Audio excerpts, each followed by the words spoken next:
बताना चाहेंगे एक बार जल्दी चैट बॉक्स में? कल मैंने ये सेशन थोड़ा सा रिवाइज करूंगा आपके लिए, रिकैप करूंगा, है ना? Thank you so much. ये नाम दिखा दो लास्ट में, क्या नाम है मुझे चैट बॉक्स में, रूम 2 के अंदर दिखा दो जल्दी से। हाँ श्रीनिवास जी बिल्कुल ठीक कह रहे हैं आप।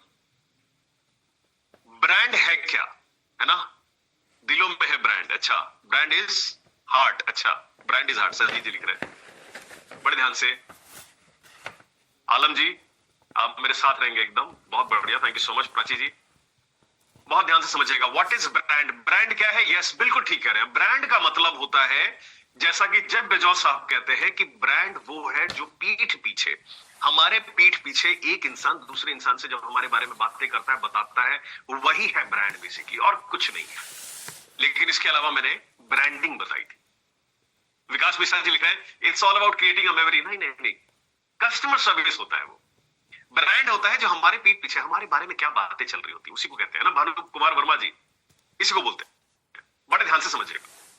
हाँ प्रेम शंकर जी ने कितना बढ़िया लिखा, ब्रांड का मतलब है जिसके एब्सेंट में उसकी बात की जाए और जो बातें करी जाए वही ब्रांड का परसेप्शन बनता है, वही ब्रांड होता है। ब्रांडिंग जो होती है, ब्रांडिंग इसका मतलब कम्युनिकेशन होता है, जो हम प्रॉमिस कर रहे होते हैं लोगों को कि हमारे साथ जुड़ने पे, हमारे ब्रांड को यूज करने से जो हम वादे कर रहे होते हैं लोगों को कि सर इसमें क्या होगा, है ना, उन वादों का कम्युनिकेशन होता है ब्रांडिंग। मोहम्मद सुल्तान समझ गया, समझ में आ गया? आकाश पटेल जी क्लियर हुआ? बड़े ध्यान। ब्रांडिंग का मतलब होता है मेरे साथ जो हम प्रॉमिस कर रहे हैं, जो वादे कर रहे हैं, बड़े ध्यान से समझिएगा, है ना, जो हम वादे कर रहे हैं उनका कम्युनिकेशन होता है ब्रांडिंग। इस चीज को याद रखिएगा। कल हमने कस्टमर सर्विस की स्टार्ट करी थी। कस्टमर सर्विस क्या होता है? कस्टमर सर्विस का मतलब, कस्टमर सर्विस में 3 चीजें आती हैं बेसिकली, जो मैंने कल आपको बताया था।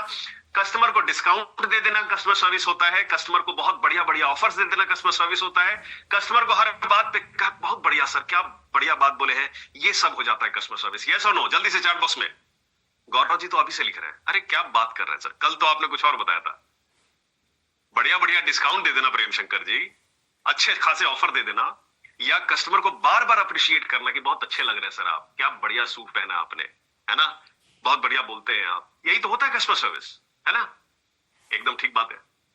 नहीं होता है कस्टमर सर्विस, ये सब गलत, ये नहीं होता है। ये तो उसका प्रोसेस है कि कभी डिस्काउंट दे दिया, कभी कुछ ऑफर दे दिए, just to make our customers come to us actually. वो तो सिर्फ तरीका है। कस्टमर सर्विस बिल्कुल ठीक कह रहे विकास जी, अमन जी, है ना, आनंद जी, अरे वाह की फीलिंग आनी चाहिए। ठीक बात है। होता क्या है कस्टमर सर्विस? कस्टमर सर्विस का मतलब it's all about creating a memory. अगर एक सही मेमोरी क्रिएट कर दी जाए, मैं कहते हैं ना कि लोग भूले नहीं, आपके बारे में बात करें कि मेमोरी क्रिएट कर दिया उस ब्रांड ने। जैसे एक बार विवेक सर एग्जांपल दे रहे थे, किसी रेस्टोरेंट का, मैं नाम भूल रहा हूं कौन सा रेस्टोरेंट है, उस रेस्टोरेंट में जब कोई जाता है ना, मतलब जैसे मान लो अपने बच्चे के साथ गए या फिर मम्मी पापा के साथ गए और बर्थडे है उस दिन, शायद बारबेक्यू नेशन के बारे में बता रहे थे, बारबेक्यू नेशन। तो उसमें क्या होता है, पूरा स्टाफ जो होता है ना, स्टाफ खाना तो सर्व कर ही रहा है, लेकिन पूरा स्टाफ वो हैप्पी बर्थडे के सॉन्ग पे डांस करेगा आपके सामने, डांस कर रहा होगा आपके सामने, आपकी खुशियों में शामिल हो जाएगा वो। तो दुर्गा देवी जी क्या किया उस बेसिकली बारबेक्यू नेशन ने? आपके बच्चे के साथ हैप्पी बर्थडे में सारा पूरा पूरा स्टाफ आके आ गया, केक लेके आ गया, है ना, कैंडल जला दिए, गाने गाने लगे, डांस करने लगे, खाना तो खिला ही रहे, वो तो हर रेस्टोरेंट खिलाएगा, पर क्या कर दिया उन्होंने, मेमोरी कैसे क्रिएट कर दी कि वो पूरे लोग, पूरा का पूरा स्टाफ शामिल हो गया आपके साथ। अब आप कहोगे भैया खाना अगर खाने जाना है तो कहां जाना है रुचि जी, अजय कुमार मिश्रा जी, क्या कितना केयर करते हैं, कितना ख्याल रखते हैं वो लोग, तो वहां पे चले जाओ। Creating a memory, customer service it's all about creating a memory. Customer service के बारे में कुछ और भी बातें बताई थी मैंने। कस्टमर सर्विस ये नहीं होता है कि हम बहुत बता रहे हैं लोगों को कि हम कितने अच्छे हैं, देखो मेरा प्रोडक्ट कितना अच्छा है, देखो मेरा सूट कितना अच्छा है, देखो मेरे बोलने का तरीका कितना अच्छा है। This is not customer service. Customer service is basically story create कर देना जो खुद आपके बारे में बातें करे। कस्टमर सर्विस वो होता है। यहां तक सबको क्लियर है भाई लोग? तो जल्दी से चैट बॉक्स में लिख के बताइए क्लियर हुआ। थोड़ा सा रिवाइज कर रहा हूं, इससे ज्यादा नहीं करूंगा क्योंकि मुझे आगे और भी चीजें बतानी है आपको। आगे लेके चलता हूं इंपैक्ट चैंपियंस ट्रेनिंग के अगले हिस्से में, है ना। क्या है, मैंने कल आपको यह भी बताया था कि टाइप ऑफ कस्टमर्स क्या होते हैं। टाइप ऑफ कस्टमर्स के बारे में बताया था। कितने टाइप के कस्टमर्स होते हैं? चलो आप ही से पूछ लेता हूं, इंपल्स कस्टमर कौन होता है? ये मुझे इस वाले ना स्क्रीन में रूम 2 में देख लो जरा, नीचे के चैट्स नहीं दिख रहे। रूम 2 में इंपल्स कस्टमर कौन होता है, कोई बता पाएगा? भावुक, अच्छा, लेने जाए कुछ ले आए कुछ, सेंसिटिव, हाँ, इमोशनल, जो सोच के शॉपिंग नहीं करे, हाँ, जो बिना डिसाइड करे, बड़े ध्यान से, इमोशनल होते हैं। नहीं ज्योति जी, एंग्री कस्टमर अलग होता है। जो कस्टमर होता है इंपल्स कस्टमर, इंपल्स कस्टमर का मतलब क्या होता है? ऐसा कस्टमर जो ना इमोशन से खरीदता है कोई चीज। आप अच्छे लगने चाहिए उसको, प्रोडक्ट अच्छा लगना चाहिए। वो ये सोच के नहीं जाता कि जेब में चलो यार 1000 रुपए कुछ चीज खरीद के लाता हूं ना, वो कुछ सोच के नहीं जाएगा, वो कहीं ना कहीं से अरेंज कर लेगा। बट वो इतना इमोशनल होता है कि वो आपके साथ जुड़ करके, अगर आप पसंद आ गए तो आपकी चीजें खरीद लेगा। उसको इंपल्स कस्टमर बोलते हैं। इनफैक्ट मैं भी उसमें से हूं कि जब मैं कहीं जाता हूं तो ऐसा सोच के नहीं जाता हूं कि चलो यार शर्ट लेने जा रहा हूं, नहीं, शर्ट के साथ जींस भी आ जाएगी, कोई बात नहीं, पसंद आना चाहिए कि हाँ चलो यार ये भी पसंद आ गया। क्या मेरी बात समझ में आ गई भाई लोग? यस सुनो, इसको इंपल्स। तो मैंने आपको अलग अलग तरह के कस्टमर्स बताए थे। नया कस्टमर जो पहली बार आपकी सर्विसेज यूज कर रहा है, पोटेंशियल कस्टमर जो अभी आपका कस्टमर नहीं है लेकिन हो सकता है, बन सकता है, वो पोटेंशियल कस्टमर हो जाता है। इंपल्स का मतलब जो इमोशन से खरीदता है चीजों को, है ना? बड़े ध्यान से, हाँ संदीप जी मेरी तरह है बिल्कुल, हाँ ठीक बात है। इंपल्स कस्टमर होता है एकदम भावुक। डिस्काउंट, भैया इतना ही है, इतना ही देंगे आप, मतलब इतना ही, 500 रुपए से ज्यादा नहीं देंगे आप। वो डिस्काउंट कस्टमर, वो किसी ना किसी तरह चाहते हैं कि यार मेरे को डिस्काउंट चाहिए, है ना? इसके अलावा लॉयल कस्टमर, ऐसा कस्टमर जो एकदम जुड़ जाता है, कहता है भैया आप ही के पास है, बस हर बार आप ही के पास तो आते हैं और किसी के पास नहीं जाते हैं। ये वो लॉयल कस्टमर है, आपके बारे में दूसरों को बताते हैं, है ना? थैंक यू अकमल जी। इसके अलावा एंग्री कस्टमर, एंग्री कस्टमर का मतलब छोटी छोटी बातें पे थोड़ा सा जो गुस्सा दिखाते हैं ना, छोटी छोटी बातों पे। अच्छा, वो जैसे होता है ना कि एकदम हल्की कुछ भी ऐसी बात मुंह से निकल गई, पता नहीं आपको कि कौन सी बात उनको खराब लग जाएगी, तो उनको भी समझाना पड़ता है। वो ऐसे होते हैं जो कहते हैं कि हमें सब पता है, हमें सिखाओ मत, बहुत दुनिया देखी है हमने, ये वो कस्टमर है। तो उनको भी हमारे साथ, हमारे ब्रांड के साथ, हमारे बिजनेस में जोड़ना होता है। ये सारे कस्टमर का ना स्टेज भी होता है, स्टेज। कल मैंने 3 स्टेज बताए थे, कौन कौन बता पाएगा जल्दी से चैट बॉक्स में जल्दी से बता दो। स्टेजेस बताए थे मैंने कल। एक बार अनम्यूट करते हैं किसी को, रूम 2 में से अनम्यूट कर लेते हैं। संजय गुप्ता जी आ जाओ। संजय जी, संजय गुप्ता जी हैं रूम 2 में, उनको एक बार अनम्यूट करते हैं, पूछते हैं उनसे। कल मैंने स्टेजेस बताए थे, कैसे है संजय गुप्ता जी? पहला स्टेज क्या था सर? पहला स्टेज था एक्विजिशन। एक्विजिशन का स्टेज था। क्या होता है एक्विजिशन? इसमें सर पहले हम कस्टमर को एक्वायर जैसे करते हैं सोशल मीडिया के प्लेटफॉर्म से या वर्ड ऑफ माउथ, मतलब पहली बार कस्टमर को हम लेके आते हैं अपने प्लेटफॉर्म पे। क्या शानदार, बहुत बढ़िया। पीछे जो लिखा हुआ है आपके ना, वही बहुत बढ़िया। देखो ट्राई का फुल फॉर्म लिखा हुआ है इनके पीछे बैकग्राउंड पे, ट्राई, ट्रस्ट योर एबिलिटी। बहुत बढ़िया, है ना संजय जी? आपको हर बार देखते हैं, ऐसी लर्निंग लेते रहिए आप, मजा आ रहा है देख करके आपको, ठीक है? Thank you so much. आगे बढ़े, अगली तरफ बढ़ेंगे। नहीं, आपसे नहीं पूछ रहे हैं, अगला किसी और से पूछेंगे। रूम 1 से शिप्रा अग्रवाल जी, उनको अनम्यूट करते हैं जल्दी से। रूम 1 में है शिप्रा अग्रवाल जी, उनको अनम्यूट करते हैं। शिप्रा जी कैसी हैं आप? सर मैं अच्छी हूँ, आप कैसे हैं? मैं भी अच्छा हूँ। कहाँ की रहने वाली हैं आप शिप्रा जी? सर मैं आगरा की साइड से हूँ, आगरा ब्रांच से हूँ, वैसे कारसन से बिलोंग करती हूँ। अच्छा, ओके। लर्निंग कैसे चल रही है आईसीटी की आपकी? सर बहुत अमेजिंग। अच्छा, दूसरा स्टेज क्या है कस्टमर का? दूसरा स्टेज सर रिटेंशन, मतलब जो कस्टमर आपसे बार बार परचेज करके जाता है, फ्रीक्वेंसी बढ़ा दी हमने कस्टमर की, है ना? ओके। और इसके लिए बहुत सारे तरीके भी बताए थे मैंने, रिटेंशन कैसे होगा वो भी याद है ना कि भूल गए हो? हाँ सर, मतलब अगर वैसे कुछ जैसे ट्रेंड्स करता है कुछ, हम उनको कूपन या कोड दे दे कि आप नेक्स्ट टाइम रिडीम कर सकते हैं, इस तरह से कोई भी उनको स्ट्रेटेजी की तरह हम रिटेंड कर सकते हैं। या कस्टमर सर्विस अच्छी दे दें, जिससे कि वो जब हमें एक ही जगह से कस्टमर अच्छी मतलब सर्विस अच्छी मिलती है तो हम दूसरे पे स्विच नहीं करते, बार बार वहीं जाना पसंद करते हैं। बहुत बढ़िया, कंफर्ट हो जाता है। Very good. शिप्रा जी एक बात बताओ, 9 दिन हो गए आईसीटी करते हुए, कुछ कॉन्फिडेंस जगह है कि अब मेरे कस्टमर से बात करने का तरीका बदल जाएगा, थोड़ा सा डीप हो जाएगा बात, हो जाएगी बात, ऐसा ऐसा कॉन्फिडेंस आ जैसे फाइनेंस का जब पढ़ रहे थे तो कैपेक्स ओपेक्स के बारे में, अभी तो हम जनरली यही पूछते थे कि सर आपने कितना इन्वेस्ट किया था जब आपने बिजनेस स्टार्ट किया था। अभी हम पूछ सकते हैं कि सर आपने कैपेक्स कितना, मतलब कितना कैपेक्स लगाया था, आपका ओपेक्स कितना आ रहा है। सेल्स के फ्रेमवर्क पर पता चल रहा है कि बिजनेस के कौन से टर्म हम अच्छे यूज कर सकते हैं, तो डेफिनेटली सर कॉन्फिडेंस भी आ रहा है और Perfect. मतलब कस्टमर के साथ प्रैक्टिस भी कर रहे हैं।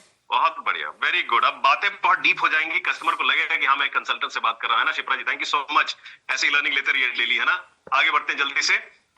एक और रिटेंशन हो गया, एक्विजिशन, यानी पहला स्टेज बताया संजय जी ने, एक्विजिशन, जब नया कस्टमर अक्वायर करते हैं हम। उसके बाद आता है रिटेंशन का फेज, यानी कि वही कस्टमर बार बार, उसकी फ्रीक्वेंसी बढ़ गई है आपके पास, है ना। अब चलते हैं जल्दी से रूम, हमारे साथ कौन है रूम 4 में? रूम 4 में मेरे साथ नीरव डी मेहता सर है, बट उनको अनम्यूट करते हैं जल्दी से।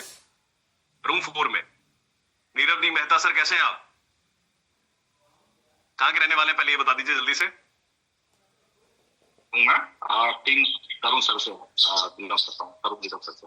अच्छा नीरव डी मेहता सर कैसे हैं आप, पहले ये बताइए। अच्छे हैं, ठीक ठाक है? बस बढ़िया सर। लर्निंग कैसे चल रही है आपकी? बहुत जबरदस्त रही है सर। अच्छा नीरव सर मुझे बताइए तीसरा फेज क्या था, तीसरा स्टेज क्या है कस्टमर? तीसरा जो था वो चर्न कस्टमर था। क्या होता है churn? मतलब जैसे चर्न कस्टमर जैसे फर्स्ट एक बार हमारे पास से परचेस कर लिया, फिर वो वापस जरूर नहीं वो हमारे पास वापस आता है। वो मतलब हम उसको जैसे बोलते एक ही बार खरीदी करता है, वैसे देखने तो एक टर्म में बोले तो एक बार हमारे पास खरीदी कर ले तो जरूर नहीं वापस आए, वो नहीं भी आ सकता है। ओके, एक बार फिर से समझाना, चर्न कस्टमर क्या होता है? चर्न कस्टमर मतलब एक ही बार हमारे पास परचेस करता है, मतलब कस्टमर अगर हमारे पास आता है तो फर्स्ट टाइम एक बार खरीदी करता है, तो उसके बाद में जरूर नहीं वो बार वापस खरीदी करना है। ओके, ठीक बात है। इसको ना दूसरे तरीके से कहा जाता है नीरव सर कि एक कस्टमर जिसने अब मेरी सर्विसेज लेनी बंद कर दी, ऐसा नहीं कहेंगे एक ही बार आया, हो सकता है वो आ रहा हो, लेकिन उसने अब आना बंद कर दिया है। जो पहले सर्विस लेता था लेकिन अब आना बंद कर दिया, उसको कहते हैं चर्न कस्टमर। मेरी बात समझ में आ गई? जी क्लियर हो गया? बिल्कुल सर। इसको ऐसे नहीं, पहली बार जो सर्विस यूज कर रहा है उसको हम नया कस्टमर बोलते हैं, न्यू एक्विजिशन बोलते हैं। लेकिन अब वही कस्टमर नहीं आता, बार बार आता था पहले, अब नहीं आता, उसको हम क्या कहते हैं? Churn customer. ठीक है नीरव सर, आगे बढ़ेंगे। बहुत बढ़िया, thank you so much, thank you so much Nirav sir, ऐसी लर्निंग लेते रहिए। अच्छा सर, फाइनेंस का चैप्टर एक बार और होना चाहिए, ऐसा नहीं कराओ सर, अभी तो कितना कुछ कवर करना है मुझे, है ना। जल्दी से आगे बढ़ते हैं। ये 3 फेजेस मैंने आपको बताए थे। एक्विजिशन का मतलब नया कस्टमर अक्वायर करना, दूसरा होता है रिटेंशन, यानी कि कस्टमर जब बार बार आने लगता है आपके पास, ऐसा क्या किया आपने कि बार बार आके आपसे परचेजिंग कर रहा है। और तीसरा होता है चर्न, यानी कि ऐसा कस्टमर जो है ना, जो अभी सर्विसेज लेना बंद कर दिया, उसने सर्विसेज अब लेना बंद कर, अब नहीं आता आपके पास, है ना मुकेश कुमार दास जी, अब नहीं करता, है ना। आगे बढ़े जल्दी से। अब उसके बाद क्या आता है, ये पोल आ रहा है आपकी स्क्रीन के ऊपर, एक बार जल्दी से दोबारा से, बहुत इंपॉर्टेंट ये जानना, जल्दी से एक पोल आ रहा है स्क्रीन के ऊपर, पोल में आंसर कर दो। पोल का क्वेश्चन क्या होगा? Who are impulse customer. Bharti Verma ji को बहुत शिकायत है यार मुझसे, भारती वर्मा जी से आज बात जरूर करेंगे ना। भारती वर्मा जी के मैं मैसेजेस देख नहीं पाता हूँ, वो कई सारे मैसेज, ऐसा नहीं भारती जी के मैसेज नहीं देख पाता हूँ, कई सारे मैसेज छिप जाते हैं मुझसे शिप्रा जी, है ना। दिल से चाहता नहीं, मैं तो चाहता हूं कि आप सब मेरे सामने रहे, हाथ मिलाऊं सबसे, चाहता हूं ऐसा, ठीक है। बहुत लोगों से चाहता हूं, जैसे हमारे सुनील सर है ना, सुनील सर, वो क्या करते हैं, वो जब आते हैं तो वेट नहीं करते कोई सामने आके हाथ मिलाए, वो हर किसी के टेबल पे चले जाते हैं हाथ मिलाने के लिए, है ना, हर किसी के टेबल पे जाते हैं।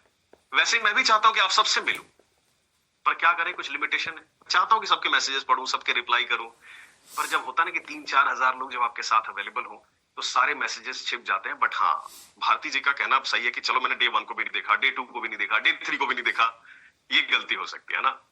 Thank you Prem Shankar ji. भारती जी आज आपसे बात जरूर करेंगे, तैयार रहिएगा। 70% लोगों ने सही आंसर दिया है, customer with extreme emotions. Extreme emotions मतलब सिर्फ इमोशन के तौर खरीदते हैं प्रोडक्ट, उसको बोलते हैं इंपल्स कस्टमर, याद रखिएगा, है ना। सिर्फ 73% लोगों ने सही आंसर दिया इसका, आगे से याद रखेंगे। ऐसे कस्टमर जो सिर्फ इमोशंस के बल पे अपने प्रोडक्ट्स खरीदते होंगे उनको बोलते हैं हम इंपल्स कस्टमर। आगे बढ़ते हैं। कल मैंने ये भी बताया था आपको, डिफरेंस बताया था कि एक्सपीरियंस क्या होता है और आज के जमाने में डिलाइट क्या होता है। एक्सपीरियंस और डिलाइट, एक्सपीरियंस का मतलब वो होता है, कस्टमर एक्सपीरियंस का मतलब ऐसी चीजें जो कस्टमर एक्सपेक्ट कर रहा है मुझसे, अगर वो चीजें दे रहे हैं इसका मतलब वो कस्टमर एक्सपीरियंस है। लेकिन ऐसी चीज कस्टमर आपके पास गया और ऐसी चीज जो कि उसने एक्सपेक्ट भी नहीं किया था, मतलब आपने जितना किया था वादा, दिया उम्मीद से ज्यादा, उसको बोलते हैं कस्टमर डिलाइट। उसके कई सारे एग्जांपल दिए थे मैंने आपके साथ कि कस्टमर डिलाइट कैसे क्रिएट किया जाता है। सबको याद तो है ना, यस और नो? अनिल गिरी जी, किया सेलिब्रेशन, ठीक बात है, किया सेलिब्रेशन की बात करी थी मैंने, है ना, सेंसबरी की बात करी थी मैंने, मारुति सुजुकी की बात करी थी आपने। हर चीज उन्होंने क्या किया, हर बार नए तरीके ढूंढने पड़ते हैं कि कस्टमर डिलाइट कैसे क्रिएट करें, वो अरे वाह मोमेंट कैसे क्रिएट करें। ये हमने कल बताया था, है ना। तो इसके लिए मैंने आपको बताया था कि इस पर टोटल 4 फ्रेमवर्क होते हैं। 4 फ्रेमवर्क कौन कौन से होते हैं? Customer service, customer experience, customer success और 5R मॉड्यूल। ये टोटल 4 फ्रेमवर्क्स है, कस्टमर सर्विस के ऊपर डेडिकेटेड है, जो कस्टमर सर्विस से रिलेटेड प्रॉब्लम्स को सॉल्व करते हैं। इसमें से कल हमने 2 फ्रेमवर्क्स के बारे में बात करी थी, कस्टमर सर्विस और एक्सपीरियंस। आज बात करेंगे तीसरे फ्रेमवर्क की। तीसरा है ना, ये लास्ट वाला नाम दिखा दो मुझे जल्दी से। अच्छा, स्वामीनाथ जी, ठीक बात है, मैंने मैसेज पढ़ लिया आपका। आगे चलता हूं, कस्टमर सर्विस और कस्टमर एक्सपीरियंस। आज बात करेंगे कस्टमर सक्सेस की, है ना। एक और फ्रेमवर्क है हमारे साथ, बड़े ध्यान से समझिएगा। कस्टमर सक्सेस क्या होता है? कस्टमर की सफलता, यानी कस्टमर को हम सफल कैसे बनाएं, ये है इसका। अब इसको कैसे, इसका नाम है कस्टमर सक्सेस। जब भी कस्टमर आपसे ये प्रॉब्लम स्टेटमेंट आके बताए, जब भी कस्टमर आपसे बोले कि सर मेरे पास रिपीट कस्टमर बहुत कम है, नया तो अक्वायर कर लेता हूं, कॉस्ट बहुत हेवी हो जाता है, बहुत कॉस्ट हेवी हो जाता है, लेकिन वही कस्टमर बार बार मेरे पास नहीं आता, नहीं रिपीट कस्टमर नहीं आता है। कौशिक जी में लिखा है फाइनेंस की लर्निंग, ठीक है, कोशिश करेंगे। रिपीट कस्टमर मेरे पास कम है और कस्टमर लॉयल कस्टमर कम है। यानी कि कस्टमर, देखो 5 फेजेस बताए थे, याद होगा, एक बार किसी सेशन में मैंने किया भी था, और विवेक सर का यूट्यूब पे इसका वीडियो भी अवेलेबल है, आप देखना। उसमें विवेक सर क्या सिखाते हैं कि 5 स्टेजेस होते हैं टोटल कस्टमर के, 5 स्टेजेस। सबसे पहला स्टेज क्या है? फर्स्ट, नंबर 1 स्टेज क्या होता है? नंबर 1 मार्केटिंग के 5, आई बिलीव उसको बोलते हैं 5A, हाँ 5A's बोलते हैं उसको। बड़े ध्यान से, परचेज एक्शन रेशियो बोलते हैं उसको, PAR। समझ जाना इसके अंदर क्या है। कुछ लोगों ने लिखना शुरू भी कर दिया ना, तो वर्षा रंजन लिखना शुरू कर दिया, ठीक बात है, एकदम सही। देखो 5A's के बारे में कभी डिटेल से चर्चा करेंगे इसके बारे में। देखो 5 अलग अलग फेजेस होते हैं। पहला फेज किसी भी बिजनेस का कि कस्टमर जानता नहीं, ज्यादा कस्टमर मुझे नहीं जानते, तो मुझे जानते नहीं है तो क्या करना पड़ता है? बहुत सारी मार्केटिंग करवानी पड़ती है, लोगों को बताना पड़ता है, ATL एक्टिविटी करानी पड़ती है, BTL एक्टिविटी करानी पड़ती है, लोगों को बताने के लिए कि भैया पहले मुझे जानो कि मैं तुम्हारे शहर में हूं, अवेलेबल, मेरा एक बिजनेस है, तो लोग मुझे जानते नहीं। दूसरा स्टेज क्या आता है? जानते हैं पर मानते नहीं है। जानते हैं मतलब लोग जानते हैं कि विमल जी की एक शॉप है, लेकिन मुझे मानते नहीं है लोग, कोई आना नहीं चाहता मेरे पास। तो जानते हैं पर मानते नहीं है। तीसरा फेज आता है, मानते हैं पर मांगते नहीं है। मानते हैं कि एक है, विमल जी है, लेकिन मेरा प्रोडक्ट कोई मांग नहीं रहा है, कोई इंक्वायरी नहीं कर रहा है इसके बारे में, मांग नहीं रहा है कोई प्रोडक्ट। चौथा होता है, मांग रहा है मतलब दुकान के बाहर खड़े होकर के वो अंदर भी आ चुका है, मांग रहा है कि दिखाओ अपना प्रोडक्ट, लेकिन खरीद नहीं रहा है। मांग रहा है लेकिन खरीद नहीं रहा है। और 5वां फेज आता है कि खरीद रहा है लेकिन बताता नहीं है लोगों को कि विमल जी का एक बार प्रोडक्ट यूज करके देखो, बड़ा मजा आएगा, अच्छा लगेगा। मेरी बात समझ में आएगी सबको? यस और नो? यही 5 फेजेस होते हैं। जानता है, जानता नहीं है, पहला फेज होता है जानता ही नहीं है। दूसरा फेज जानता है लेकिन मानता नहीं है। तीसरा मानता है पर मांगता नहीं है। मांगता है पर खरीदता नहीं है, और खरीदता है लेकिन बताता नहीं है।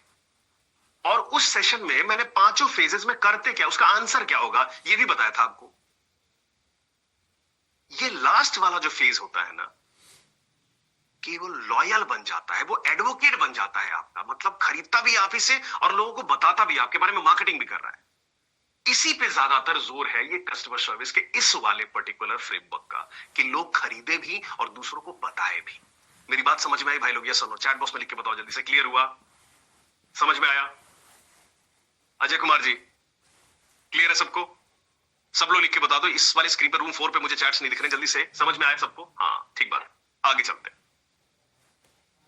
बड़े ध्यान से समझिएगा, कभी डिटेल में इसके बारे में चर्चा करेंगे। 5A's ऑफ मार्केटिंग बोलते हैं उसको, परचेज एक्शन रेशियो बोलते हैं। उसमें क्या क्या करते हैं वो कभी और चर्चा करेंगे, वो आज का विषय नहीं है।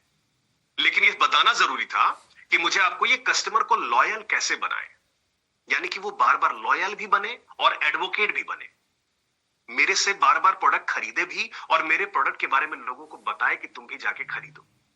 यही है ये फ्रेमवर्क, बड़े ध्यान से समझना है इस चीज को। इस फ्रेमवर्क को क्या कहते हैं? Customer success framework. Customer success. देखो आज के सेशन में कुछ ऐसी बातें आपको बताऊंगा कि जब कस्टमर से बात कर रहे होगे ना, जब कस्टमर से बात कर रहे होगे, आपका बात करने का जो कॉन्फिडेंस होगा ना, वो कम से कम 10% तो आज बढ़ा के ही जाऊंगा मैं आज सेशन से। सब लोग मेरे साथ तैयार हैं? रवि कुमार जी, कम से कम 10% का कॉन्फिडेंस बढ़ा के ही जाऊंगा कि बात करते समय कुछ ऐसी बातें हैं इस पर्टिकुलर फ्रेमवर्क में, इस पूरे आज के 1.5 घंटे के सेशन में, इसलिए बने रहना मेरे साथ पूरे लास्ट तक, आखिरी तक। एक एक चीज बताऊंगा उसके अंदर, बड़े ध्यान से समझना। ये है आपका फ्रेमवर्क। बेसिकली ये 4 पेज का फ्रेमवर्क है। एक ये हिस्सा है, दूसरा हिस्सा ये है, और उसके बाद अगले पेज में तीसरा हिस्सा ये और चौथा हिस्सा ये टोटल 4 पेज। ये देखो 2 फेज यहां है, 2 हिस्सा यहां पे फर्स्ट शीट में और दूसरा हिस्सा यहां है। ये टोटल 4 फेज में होता है। अब इसको एक एक करके समझते हैं। किराना शॉप को कैसे ग्रो किया जाए, कैसे लॉयल बनाया जाए। हाँ ठीक बात है, कभी इस पर चर्चा करेंगे, बड़े ध्यान से समझना इस चीज को। वर्ड ऑफ माउथ मार्केटिंग समझो क्या होता है। वर्ड ऑफ माउथ मार्केटिंग, इसको बोलते हैं WOMM। शॉर्ट फॉर्म इसका है WOMM बोलते हैं इसको, यानी कि वर्ड ऑफ माउथ मार्केटिंग। दुनिया की सबसे अच्छी मार्केटिंग बोलते हैं इसको। अगर व्हाट विल हैपन, क्या होगा अगर आपका कस्टमर आपके ब्रांड को प्रमोट करता है via word of mouth marketing. ये सवाल है आपकी पोल स्क्रीन के, सारी स्क्रीन के ऊपर आने वाला है और इस पोल के ऊपर सब लोग आंसर देंगे, है ना। क्या होगा अगर आपका कस्टमर आपके ब्रांड को परचेज भी करता है और सबसे बड़ी बात की प्रमोट भी करता है वर्ड ऑफ माउथ की वजह से। कंचन जी जल्दी से इसका आंसर दीजिएगा अगर पोल दिख जाए तो, है ना। इस पोल पे आंसर देना जरूरी है। क्या होगा? कोका कम होगा, सेल बढ़ेगी, प्रॉफिट बढ़ेगा, या सारे ऑप्शन सही हैं। जल्दी से सब लोग हाँ इस पोल का आंसर दे दीजिए। सारे स्क्रीन पे पोल, हाँ सारे स्क्रीन पे पोल आ गए होंगे, ठीक है। ब्रिजपाल जी कह रहे हैं कि उन्हें पोल नहीं दिख रहा, धीरे धीरे सबको दिख जाएगा। कोका भी कम होगा, हरिरोम जी कह रहे हैं कोका भी कम होगा, सेल्स भी बढ़ेगी और सबसे बड़ी बात प्रॉफिट भी बढ़ेगा। ठीक बात है। तो जब आपने आंसर कर ही दिया ऑल ऑफ द अबव, तो ऑल ऑफ द अबव ही होगा। सारे आंसर सही है इसके। कोका बढ़ेगा। अतुल शुक्ला सर, एकदम आपकी बात पकड़ ली हमने, रख लिया, एकदम नोट कर लिया है। अतुल शुक्ला सर ने इतनी बार ना हाथ जोड़ के, रुचि में हम क्या बताऊं, इतनी बार हाथ जोड़, सर फिनांस एक बार और करा दो, फिनांस एक बार और करा। एक बार वोटिंग ले लेंगे सबका लास्ट में, टेंशन ना लो, अगर ऐसा हुआ तो दोबारा करेंगे। लेकिन सबसे बड़ी बात, कोका घटता है, इसका कोका कम होता है, सेल्स बढ़ती है और प्रॉफिट भी बढ़ता है। चलते आगे चलते। एक चीज और, इस फ्रेमवर्क को समझने से पहले एक चीज और समझना, और वो है NPS। NPS का मतलब होता है नेट प्रमोटर स्कोर।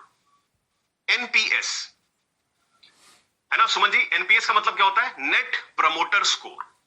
इसको लिख लेना, ये होता क्या है वो पहले समझा देता हूं आपको, और उसके बाद इस फ्रेमवर्क में आगे लेके चलता हूं अंकु जी कि फ्रेमवर्क कैसे मदद करता है इसको।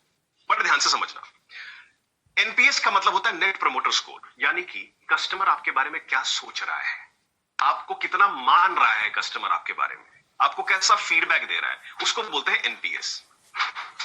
अगर पता करना हो कस्टमर आपके बारे में सोच क्या रहा है, आपको क्या समझता है कस्टमर, आपके बारे में बातें क्या कर रहा है, उसको बोलते हैं नेट प्रमोटर स्कोर, यानी कि NPS। अब ये होता क्या है, बड़े ध्यान से समझना। अगर आपकी सर्विसेज यूज करने के बाद कस्टमर, ये होता है, बड़े ध्यान से समझना इस चीज को। ये इसका स्क्रीनशॉट ले लो, मैं आपको समझाता हूं फिर जल्दी से। स्क्रीनशॉट ले लो जल्दी से, बहुत इंपॉर्टेंट चीज है, बिना इसके ये फ्रेमवर्क समझ नहीं पाओगे आप, है ना। NPS का मतलब होता है नेट प्रमोटर स्कोर। बड़े ध्यान से समझना अखिलेश कुमार जी, भारती मैम अब लेके आओ, सबने स्क्रीनशॉट ले लिया होगा। बड़े ध्यान से समझना। अब इसको देखो क्या बोलते हैं। NPS का मतलब कस्टमर मुझे 0 से लेकर 10 या 1 to 10 के बीच में रेट कितना कर रहा है मुझे, इसको बोलते हैं नेट प्रमोटर स्कोर। इससे पता चल जाता है कि कस्टमर मेरे बारे में कितना सोचता है, कस्टमर मेरे बारे में पॉजिटिव है या नेगेटिव है, कस्टमर मेरे बारे में पॉजिटिव है या नेगेटिव है, इसको बोलते हैं NPS, यानी कि नेट प्रमोटर स्कोर। अब बड़े ध्यान से समझना, अगर कोई कस्टमर आपको 0 से या 1 से लेकर 6 के बीच में नंबर देता है, उसको बोलते हैं डिट्रैक्टर्स। क्या बोलते हैं? डिट्रैक्टर्स बोलते हैं, यानी कि अच्छा नहीं सोच रहा आपके बारे में। ये कतई हो सकता है आपके बारे में कस्टमर अपने, या तो आपके बिजनेस से सेटिस्फाई, आपके प्रोडक्ट से सेटिस्फाइड नहीं है, आपके बिजनेस से सेटिस्फाइड नहीं है, या फिर ऐसा कस्टमर कभी भी आपके बारे में बाहर अच्छी बात तो नहीं बोल रहा है। इसको बोलते हैं डिट्रैक्टर्स। बड़े ध्यान से समझना, कहां से कहां तक चैट बॉक्स में लिख के बताओ, कहां से कहां तक कस्टमर आपको नंबर देता है तो वो होते हैं डिट्रैक्टर्स। ऐसा कस्टमर जो आपसे खुश नहीं है, लोगों को अच्छी बातें नहीं बता रहा आपके बारे में, उसको क्या बोलते हैं? डिट्रैक्टर्स। वो कौन से नंबर से होता है? 1 to 6 या 0 to 6। बिल्कुल ठीक बात है, सही बात है, 1 to 6 इसको बोलते हैं डिट्रैक्टर। बड़े ध्यान से समझिएगा, रूम 4 में चैट मुझे नहीं दिख रहा है, एक बार चैट दिखा दो। 1 to 6 वाले होते हैं डिट्रैक्टर्स। 7 और 8 वाले जो है ना, जो आपको 7 या 8 दे रहे हैं, उसको बोलते हैं पैसिव कस्टमर्स। जो 7 नंबर दे रहे हैं या 8 नंबर दे रहे हैं, उसको बोलते हैं passive customers.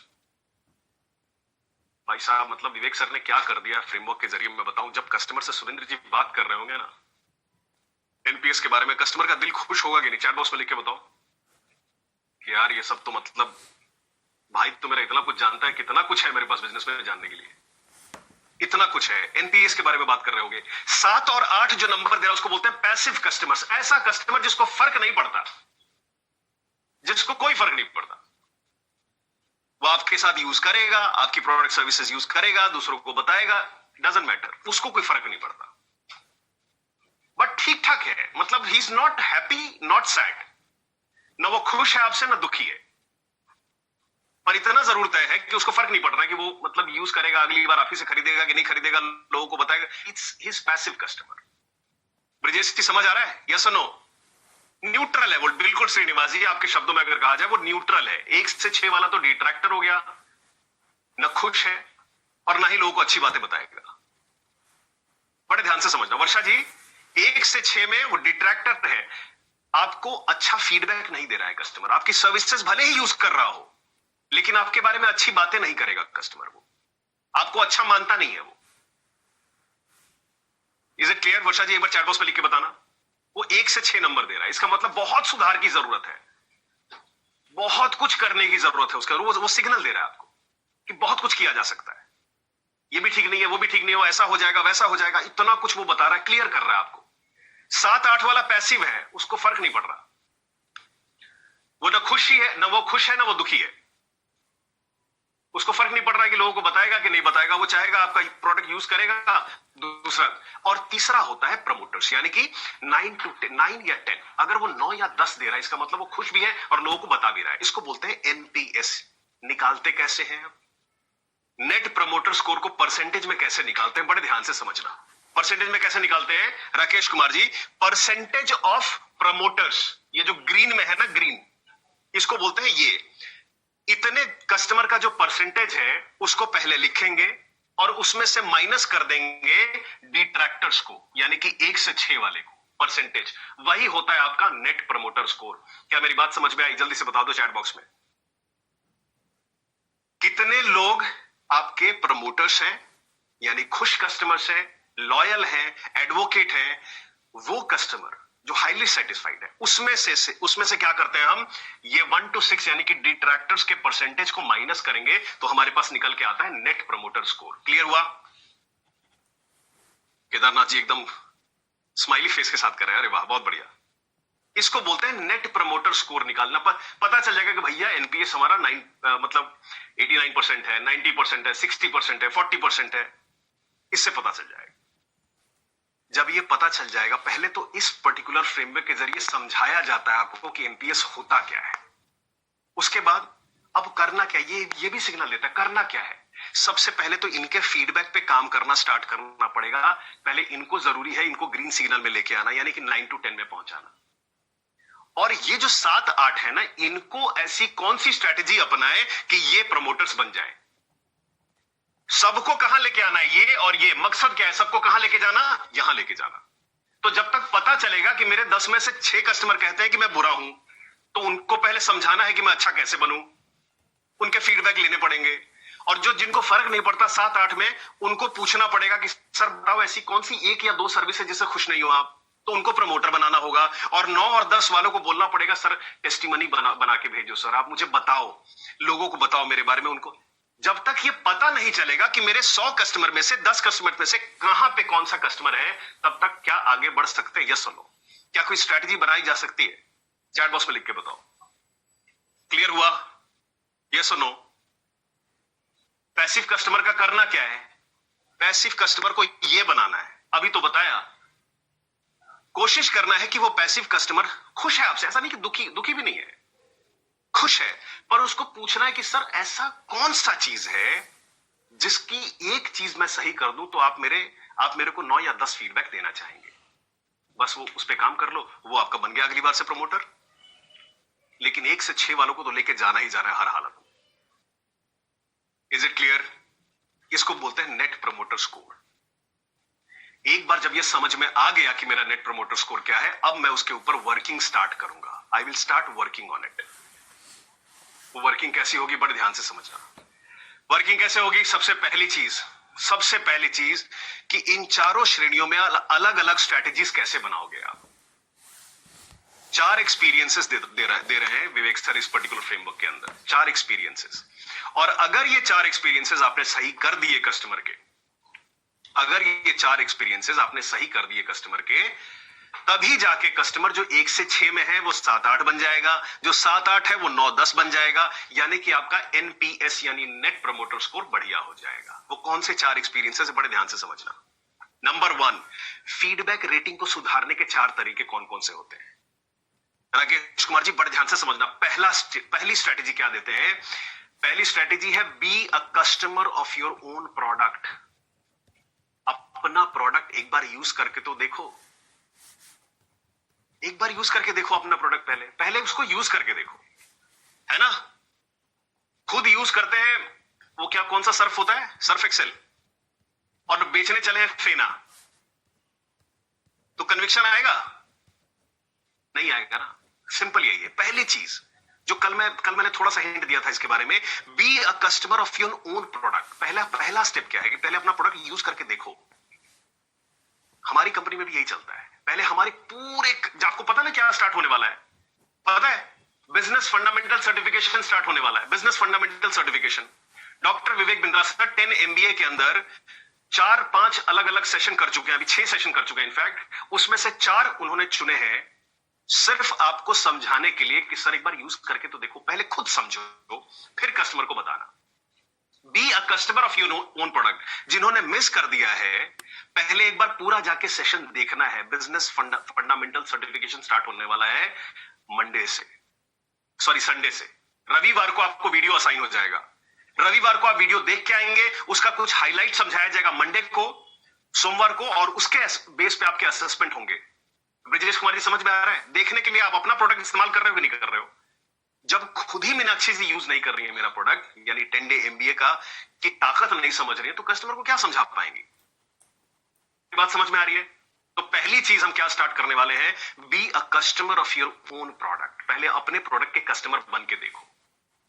Is it clear everyone? जल्दी से एक बार चैट बॉक्स में लिख के बताओ, समझ में आ गया? बिजनेस फंडामेंटल सर्टिफिकेशन स्टार्ट हो रहा है संडे को। बता देंगे सुमित सर आपको कि भैया ये वाला वीडियो देख के आना कल। पहला है वैसे मार्केटिंग। 10 डे MBA में जो विवेक सर ने मार्केटिंग का कोर्स चलाया है, सेशन चलाया है, उसको देख के आना आपको मंडे वाले सेशन में, रिटिमस में। पहला चीज be a customer of your own product. दूसरा चीज, कस्टमर जो कह रहा है उसको ये मत बोलो कि कस्टमर झूठ बोल रहा है। विश्वास करना स्टार्ट करो कि कस्टमर ठीक ही तो कह रहा होगा यार। मान लो वो गलत कह भी रहा है तो भी कोई बात नहीं है, ट्रस्ट करो कि कस्टमर ठीक ही कह रहा होगा। अगर वो कह रहा है कि मेरे प्रोडक्ट में प्रॉब्लम है, लेकिन हम तो मान के बैठे हैं, कैसे बोल दिया आप? लोग कसमें खाते हैं भाई हमारे प्रोडक्ट का, क्या बात कर रहे हो आप? दमदार प्रोडक्ट है हमारा। कस्टमर कह रहा है प्रोडक्ट में खराबी है तो मान लो। हमें अगला सवाल पूछना चाहिए कि सर अच्छा बताओ क्या ठीक करें, आप ही बताओ। विश्वास करना पड़ेगा। नायक जी समझ में आ गया? ये रेटिंग ठीक करने का तरीका है। कस्टमर आपका एनपीएस ठीक करने का सारा तरीका है। पहली चीज, पहले प्रोडक्ट यूज करके देख लो खुद से। दूसरा, ट्रस्ट करो, विश्वास करना स्टार्ट कर दो कि कस्टमर ठीक ही कह रहा होगा। तीसरा यह है कि knowing before customer tells you.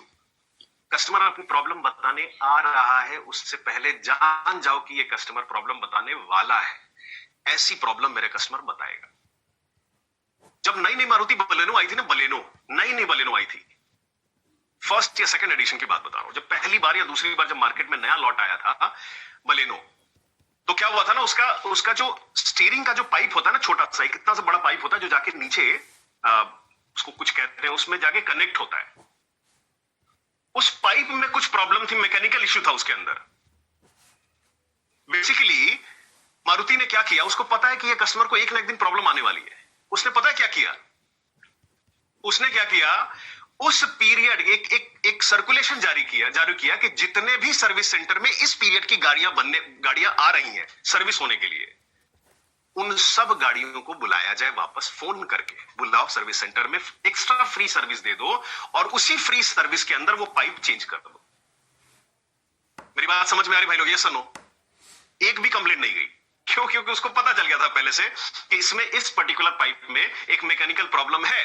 पहले ही बुला लिया उसने अपने सर्विस सेंटर पे। साहिल पारसी, ये समझ में आया सबको? यस और नो चैट बॉक्स में लिख के बताओ। रचना जी, उसने अरे वाह मूवमेंट क्लियर कर दिया कि ठीक बात है जी।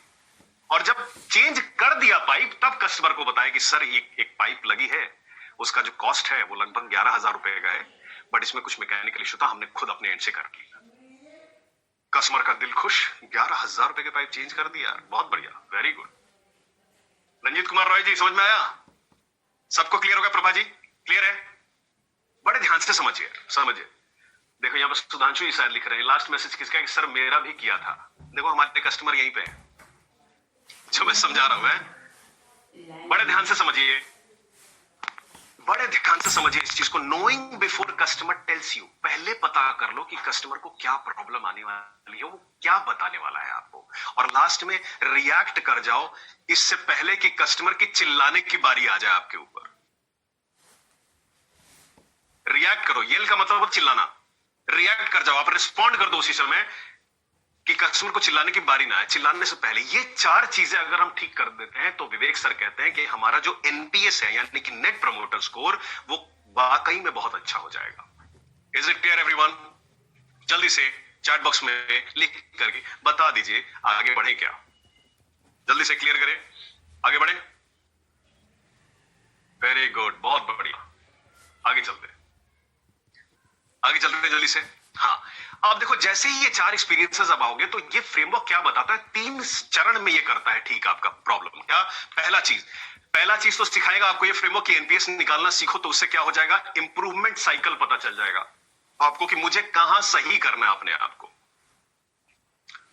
सबसे पहली चीज क्या पता चलेगी कि इंप्रूवमेंट साइकिल पता चल जाएगी कि मुझे कहां पे ठीक करना है। उसके लिए क्या करना पड़ेगा, एनपीएस कैप्चर करना पड़ेगा, और जैसे ही एनपीएस कैप्चर हो जाएगा, डिट्रैक्टर्स, पैसिव और आपको प्रमोटर्स अपने पता चल जाएंगे परसेंटेज, तब उस पर स्ट्रैटेजी बनानी पड़ेगी, रणनीति बनेगी कि मेरा एनपीएस कैसे ठीक होगा। तो ये फ्रेमवर्क सबसे पहला काम क्या करता है, कस्टमर सक्सेस की बात कर रहे हैं। ये जो हमारा फ्रेमवर्क है वो अपना काम क्या करता है, ये बताता है कि भैया इंप्रूवमेंट साइकिल क्या होगा हमारा। जब वो पता चल जाता है तो दूसरा चीज बताता है कि आप बताओ कस्टमर का वॉइस जो है वो कहां कहां कैप्चर कर रहे हो, यानी कैप्चरिंग कस्टमर वॉइस।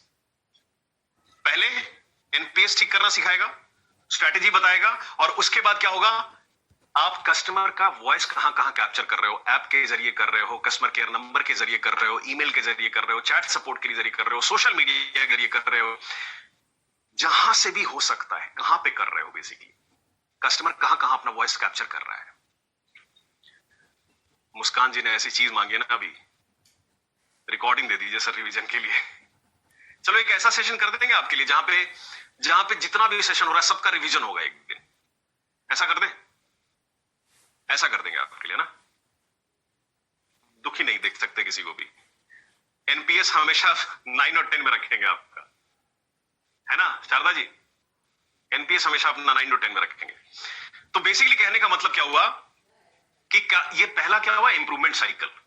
दूसरा क्या हुआ, कस्टमर का वॉइस कहां कहां पे कैप्चर कर लेते हो, दूसरा हो गया। और तीसरा है एस्केलेशन मैट्रिक्स। एस्केलेशन मैट्रिक्स क्या होता है, एस्केलेशन मैट्रिक्स थोड़ा मैं क्या है ना, जैसे होता है कभी कभी, एस्केलेशन मैट्रिक्स का मतलब होता है कि होता है कि किसी एक लेवल पे कोई ऐसा इंसान बैठा हो जो आपकी प्रॉब्लम को सॉल्व ना कर रहा हो।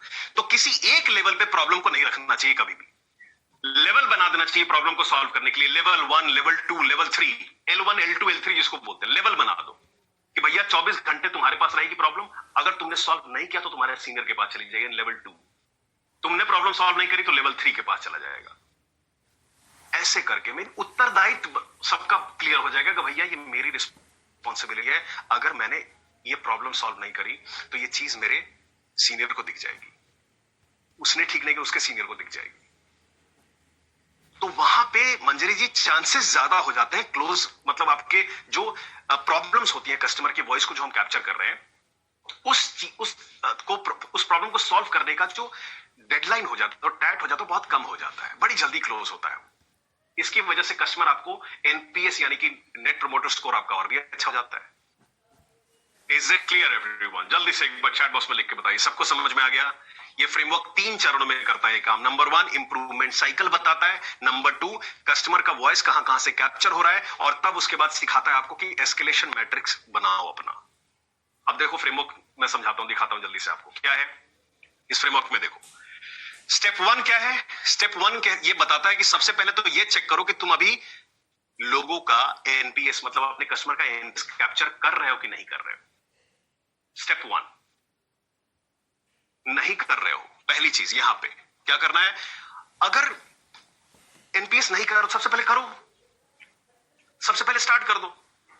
और अगर कर रहे हो सबसे पहला क्या है? I am really sorry, step 1 में क्या है? अगर आप ऑलरेडी मेजर कर रहे हो तो लिखो यहां पे सारे टच पॉइंट लिखो कि प्रोडक्ट टच पॉइंट बताया था ना कल, सेल्स टच पॉइंट क्या है, कस्टमर टच पॉइंट क्या है, समय प्रोडक्ट खरीदने से पहले का टच पॉइंट यहां पे लिखो और उसका एनपीएस स्कोर सबका लिखो यहां पे।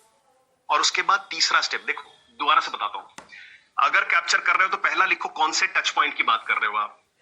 दूसरा लिखो कि अभी एनपीएस कितना है आपका, 1 आउट ऑफ 10 यानी कि 6 नंबर है, 7 नंबर है, 8 नंबर है, एनपीएस कितना है आपका, नेट प्रमोटर स्कोर कितना है, यहां लिखो। उसके बाद यहां पे लिखो कि उस पर्टिकुलर इंडस्ट्री में आपके कॉम्पिटिटर का कितना नेट प्रमोटर स्कोर है,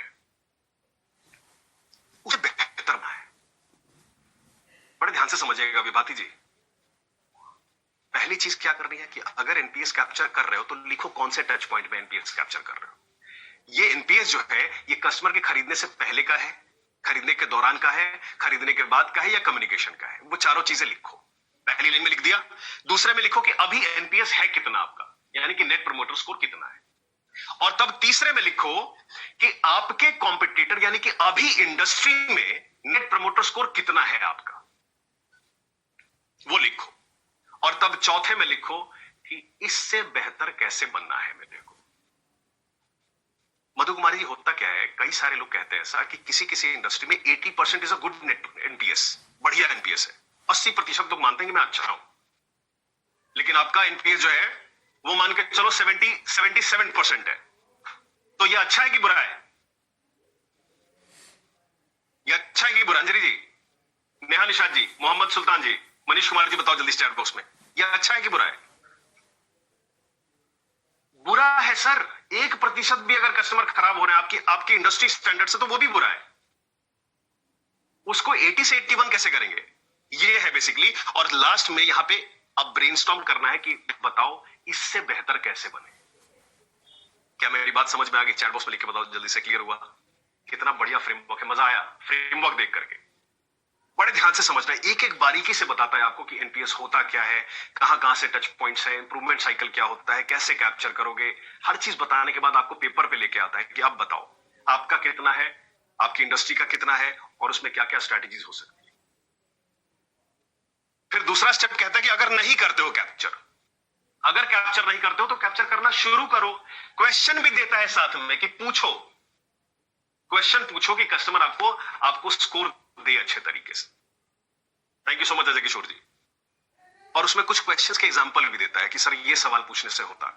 हर एक तीसरे पेज पे जाते हैं तो क्या लिखता है, एक्सपीरियंस पूछता है हर कि आप सेल्स एग्जीक्यूटिव का एक्सपीरियंस दो, वेबसाइट शोरूम का एक्सपीरियंस दो, स्टोर लेआउट का एक्सपीरियंस दो। वहां पे नंबर देने के लिए कस्टमर पूछता है ना? बड़े ध्यान से समझिएगा। और फिर लास्ट वाले में क्या करता है, ये देखो, framework for capturing customer voice.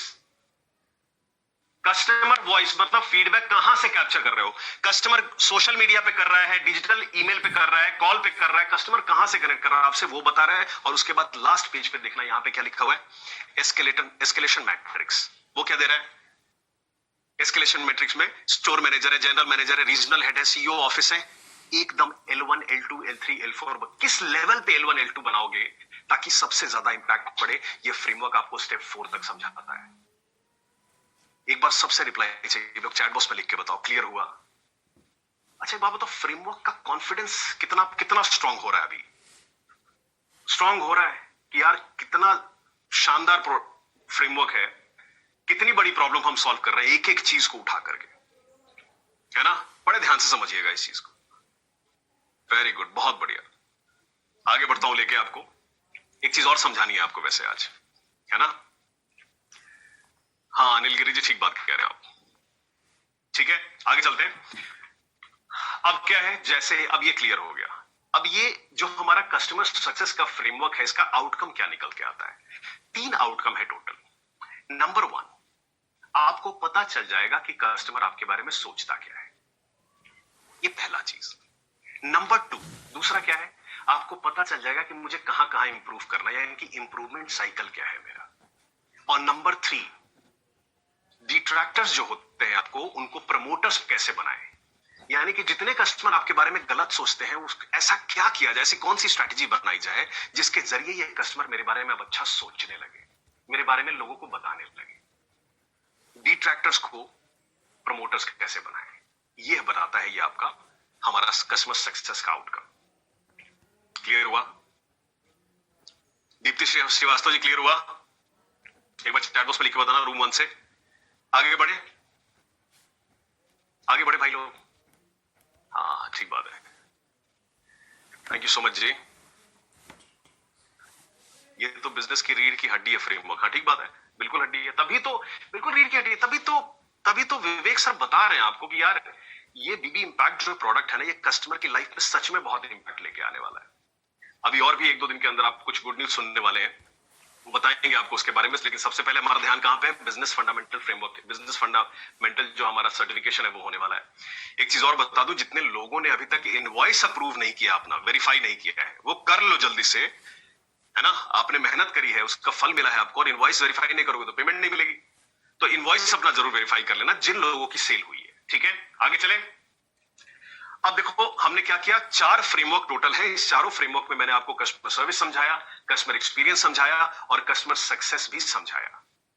अब चलते हैं आगे, अब आगे चलते हैं।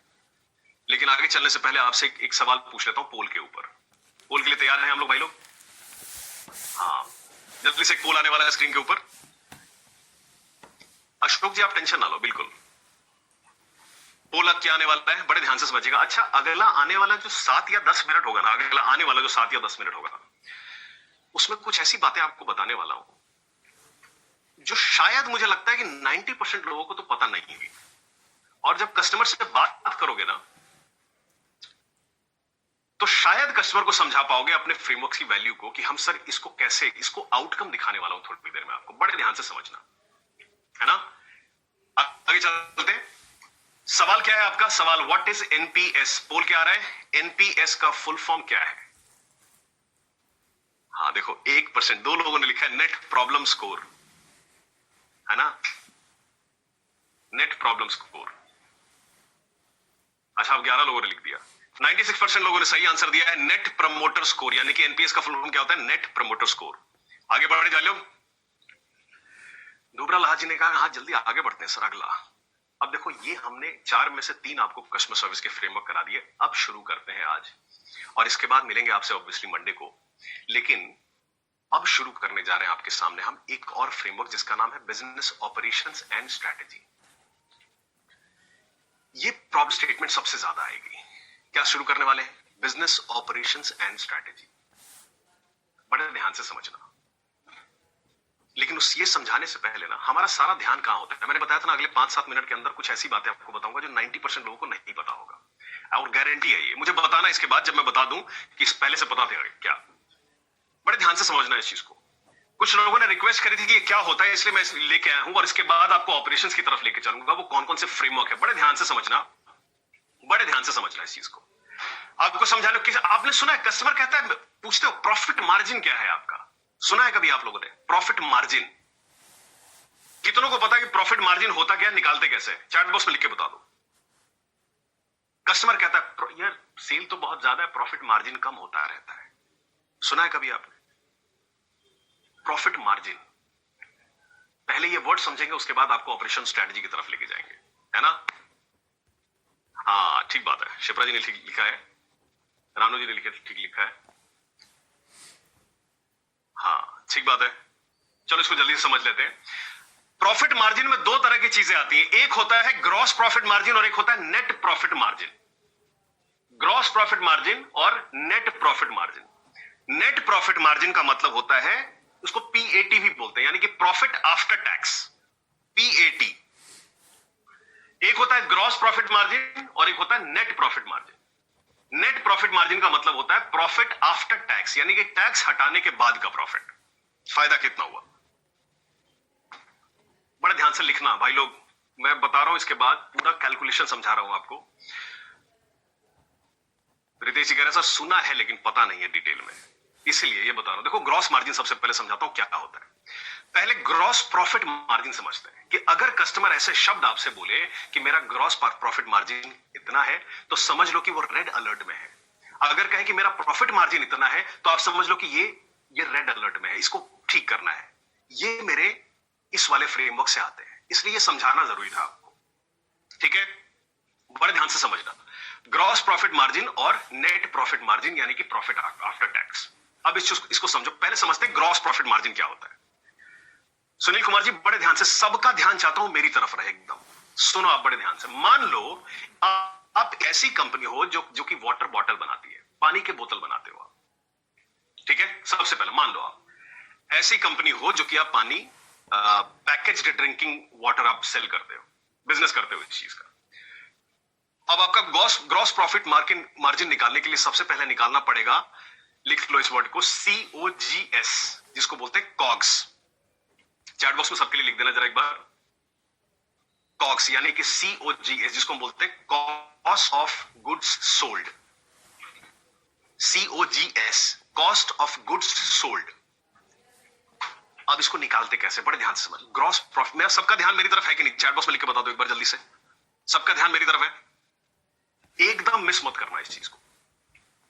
मान लो कि आप एक पानी बोतल बनाने की कंपनी है, बनाते हो, बेचते हो, ठीक है? तो आप कैसे करोगे, आपका ग्रॉस प्रॉफिट मार्जिन कैसे निकालोगे? उसके लिए पता करना पड़ेगा COGS, COGS, cost of goods sold, यानी एक जो पर्टिकुलर प्रोडक्ट बिका है वो बना कितने का मेरे पास, उसका कॉस्ट कितना है। इसलिए बड़े ध्यान से समझना इस चीज को। अब उस बोतल को बनाने में क्या क्या चीजों में पैसा लगता है। नंबर 1 रॉ मटेरियल लगा होगा, कच्चा माल, प्लास्टिक कहीं से खरीदा होगा आपने। दूसरा आपकी प्लास्टिक की बोतल, रॉ मटेरियल में बहुत सारी चीजें आएंगी, प्लास्टिक की बोतल आएगी, रैपर आएंगे जो स्टिकर लगाते हो, कैप्स, उसका जो ढक्कन है वो है, इसके अलावा पानी का जो कॉस्ट होगा। इसके अलावा आएगा क्या, लेबर कॉस्ट, जितने लोग काम कर रहे हैं उसके ऊपर। रॉ मटेरियल में क्या क्या आ गया, प्लास्टिक की बोतल आ गई, रैपर आ गया, कैप आ गया, पानी आ गया, और उसके अलावा लेबर कॉस्ट। इन चीजों को मिला करके जो ये कॉस्ट होती है ना, इसको बोलेंगे कॉग्स, यानी कि कॉस्ट ऑफ गुड्स सोल्ड। इसको बोलते हैं COGS। अगर यहां तक सबको क्लियर है तो एक बार बताओ मुझे जल्दी से चैट बॉक्स में, क्लियर हुआ?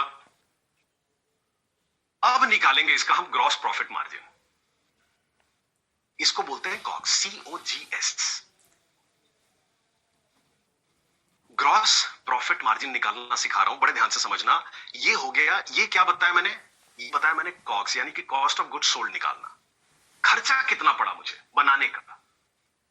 अब चलते हैं आगे, बड़े ध्यान से समझना इस चीज को, आगे चलते हैं। अब निकालेंगे ग्रॉस प्रॉफिट मार्जिन।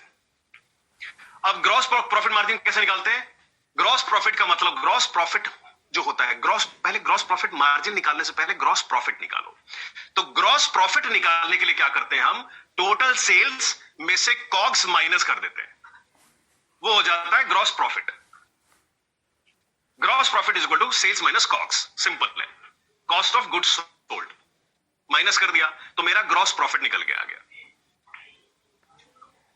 अब निकालेंगे कि सर मार्जिन कितना हुआ मेरा, वो तो आपने बता दिया कि मेरा ग्रॉस प्रॉफिट है, सेल में से खर्चा निकाल दिया, कितना खर्च पड़ा मेरे को, है ना। बड़े ध्यान से समझना, इसको बोलते हैं ग्रॉस प्रॉफिट। मार्जिन कितना हुआ, ग्रॉस प्रॉफिट मार्जिन का जो वो होता है, ग्रॉस प्रॉफिट निकालने का जो तरीका है वो होता है ग्रॉस प्रॉफिट में डिवाइड कर दो सेल्स से। जितना ग्रॉस प्रॉफिट हुआ उसमें से सेल्स को, उसमें सेल्स से भागा दे दो तो आपको निकल के आ जाता है आपका gross profit margin. Dilip Kumar Rana ji पता था ये सब है, यस और नो? बोला तो था भी कि नहीं पता होगा। बताता हूं, कस्टमर से बात करने में मजा आएगा आपको। ये वही कस्टमर, जब जब बोलोगे ना कस्टमर की सर क्या करें, फंसे हुए हैं ऑपरेशंस के काम में, मुझे पता है सर आप इन सब चीजों के पीछे भाग रहे हो, ये सब निकालने के पीछे बैठे हो, तो पहले तो कस्टमर को ये बताओ कि सर ये मुश्किल काम नहीं है समझना, मैं समझाता हूं आपको कैसे होता है। ये चीजों में पता कर रहा है। ग्रॉस प्रॉफिट मार्जिन निकालना कैसे, gross profit divided by sales, तो आपका निकल के आ गया ग्रॉस प्रॉफिट मार्जिन। अब ये तो हो गया ग्रॉस। जैसे एग्जांपल, उदाहरण से मान लो 100 रुपए की चीज आपने बनाई, आपने 100 रुपए की चीज बेची है, सेल है 100 रुपए का, सेल 100 रुपए का है और आपका ग्रॉस प्रॉफिट है 50 रुपए, यानी बनाने का जो खर्च निकला वो निकला 50 रुपए। तो आपका ग्रॉस प्रॉफिट मार्जिन कितना हुआ, 100, 50 डिवाइडेड बाय 100, ग्रॉस प्रॉफिट को 100 से डिवाइड कर दे, निकल गया 50% का। ये मेरा हो गया ग्रॉस प्रॉफिट मार्जिन। ये फुल स्क्रीन कर दो जल्दी से सबको दिखाने के लिए। Thank you Sanjay ji. इसको बोलते हैं ग्रॉस प्रॉफिट मार्जिन। सिंपल है, ग्रॉस प्रॉफिट को आपने डिवाइड कर दिया सेल से। अब पता चल जाएगा कि कस्टमर ग्रॉस प्रॉफिट की बात कर रहा है, यस और नो? चैट बॉक्स में लिख के बताओ, पता चल जाएगा ना। अगर कस्टमर ने बोला कि मेरा ग्रॉस प्रॉफिट मार्जिन 5% से ऊपर नहीं जा रहा, तो पता चल जाएगा सबको। क्या मैं समझ सकता हूं सर, मुझे पता है अच्छी तरीके से क्या होता है, पढ़ा है, सिखाया मैं, मुझे सिखाया गया है, टेंशन ना लो आप, इसका भी आंसर देंगे आपको। क्लियर हो गया? ये होता है ग्रॉस प्रॉफिट मार्जिन। सबको क्लियर है भाई लोग? एक बार जल्दी से हैंड रेस करके बता दो क्लियर हो गया, आगे चलें। ये तो हो गया ग्रॉस प्रॉफिट मार्जिन। अब चलते हैं आपके सामने, क्या कहां चलते हैं, अब चलते हैं, देखो आइडियल ग्रॉस प्रॉफिट मार्जिन कितना होना चाहिए। आइडियल ग्रॉस प्रॉफिट मार्जिन कितना होना चाहिए, कितना होना चाहिए? अगर कोई ऐसा प्रोडक्ट कस्टमर आपका बना रहा है जो कि खुद बनाता भी है और बेचता भी है। अगर कोई कस्टमर अपना ही प्रोडक्ट बनाता है तो उसका आइडियल ग्रॉस प्रॉफिट मार्जिन अगर कितना होना चाहिए, बड़े ध्यान से समझना, उसका 60% से 70% होना चाहिए, 60% से 70% होना चाहिए। मान लो सत्यनारायण जी ने एक चप्पल की फैक्ट्री डाली है, चप्पल बनाते हैं और बेचते भी हैं, और बेचते भी हैं, तो इनका प्रॉफिट, ग्रॉस प्रॉफिट मार्जिन कितना होना चाहिए? 60% से 70%। यानी सुशील ठाकुर जी अगर अपने किसी कस्टमर से बात कर रहे हैं जो किसी ऐसे बिजनेस में है जो प्रोडक्ट खुद बना रहा है, तो उसका ग्रॉस प्रॉफिट मार्जिन कितना होना चाहिए? आइडियली कितना होना चाहिए? 60 से 70%। अगर उससे कम है तो वो रेड अलर्ट में, क्योंकि उसी ग्रॉस प्रॉफिट में से मार्जिन से उसको बहुत सारे खर्चे करने पड़ते हैं, चाहे वो बहुत सारा रॉ मटेरियल हो गया या फिर कुछ भी हो गया, जितने भी खर्चे होंगे वो उसी में से करने पड़ेगा। बड़े ध्यान से समझिएगा, अगर कोई अपने खुद के बिजनेस में है, खुद का प्रोडक्ट बना रहा है, तो उसका ग्रॉस प्रॉफिट मार्जिन कितना होना चाहिए? 60 से 70%। बड़े ध्यान से, थैंक यू त्रिलोक जी। और अगर कोई दूसरे का प्रोडक्ट बेच रहा है मार्केट में, दूसरे का, किसी और कंपनी का, जैसे मान लीजिए मैंने नीरज जी से खरीदा और मैं बेच रहा हूं, तो मेरा जो ग्रॉस प्रॉफिट मार्जिन है वो आइडियल होना चाहिए 15 से लेके 25% का। इसको जल्दी से फुल स्क्रीन करो, ट्रेडिंग बोलते हैं उसको, यानी कि दूसरे का प्रोडक्ट सेल कर रहा हूं मैं। अगर मेरा खुद का प्रोडक्ट है तो उसका मेरा आइडियल ग्रॉस प्रॉफिट मार्जिन होना चाहिए 60% से 70%। और अगर किसी और का प्रोडक्ट बेच रहा हूं तो मेरा आइडियल ग्रॉस प्रॉफिट मार्जिन जो होता है वो होना चाहिए 15% से 25% का। अगर इससे कम है तो आप कस्टमर की प्रॉब्लम समझ सकते हो, हाँ या ना, चैट बॉक्स में लिख के बताओ। अगर इससे कम है इसका मतलब आप कस्टमर की एक्चुअल प्रॉब्लम को आप समझ पाओगे। जल्दी से चैट बॉक्स में यस यस यस, हाँ ठीक बात है। अगर इससे कम है तो आगे चले। अब बात करते हैं, ये तो हो गया ग्रॉस प्रॉफिट मार्जिन। अब बात करते हैं आइडियल। सर ये भी बता दो कि नेट प्रॉफिट मार्जिन कितना होना चाहिए। हेमलता जी, सुजीत जी, बड़े ध्यान से समझिएगा इस चीज को। अब बात करते हैं आइडियल नेट प्रॉफिट मार्जिन की। मतलब नेट प्रॉफिट का मतलब होता है टैक्स वगैरह काट के जो हाथ में बचे, वो मेरा मार्जिन है। वो मेरा मार्जिन कितना है नेट प्रॉफिट, यानी टैक्स वगैरह हटा के। तो अगर प्रोडक्ट बिजनेस में हो, अगर खुद का बिजनेस है, तो कितना होना चाहिए प्रॉफिट? मिनिमम 25%। खुद का प्रोडक्ट बना करके अगर हम सेल कर रहे हैं उसको, तो इसका होना चाहिए प्रॉफिट मिनिमम 25%। बड़े ध्यान से समझना, ये आइडियल बता रहा हूं। 10-5 ऊपर नीचे चलेगा, पर ये आइडियल है। अगर अच्छा ये है तो बहुत उम्दा स्केल कर पाते हैं हम अपने प्रोडक्ट। मेरे पास बहुत संभावनाएं हैं अपने बिजनेस को नेक्स्ट लेवल पे ले जाने की। अगर 5-10% कम है तो कोई बात नहीं, उसमें फिर खर्चे बढ़ते। इसी के यही जो होता है, इसी के ऊपर खर्च करता है आदमी, इसी मार्जिन के ऊपर कि सर मैं अपने एम्प्लॉय बढ़ा लूं, मैं अपने डिस्ट्रीब्यूटर बढ़ा लूं। ये सब कहां से होगा? इसी के ऊपर, इसी मार्जिन के ऊपर खेलना होता है।